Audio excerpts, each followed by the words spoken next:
रामकृष्ण हरी. सगळ्यांना माझा नमस्कार. दरवर्षीप्रमाणे या वर्षीसाठी सुद्धा आषाढी एकादशीसाठी आपण भुसावळवरनं 16 तारखेला सकाळी 11 वाजता मोफत ट्रेनची व्यवस्था केलेली आहे. मी सगळ्या भाविकांना विनंती करेल की आपण 16 तारखेला जे जाणारे भाविक असतील पंढरपूरला त्यांनी 16 तारखेला सकाळी 11 वाजता भुसावळ स्टेशनला उपस्थित राहावं. ही ट्रेन सकाळी 17 तारखेला पंढरपूरला पोहोचेल, दिवसभर तिथे थांबेल आणि 17 तारखेला परत रात्री पंढरपूरवरनं निघेल आणि 18ला सकाळी भुसावळला पोहोचेल.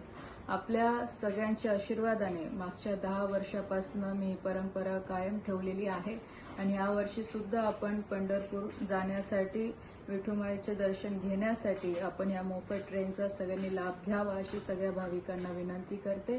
परत एक वेळा आपल्याला सगळ्यांना माझ्याकडनं खूप खूप नमस्कार.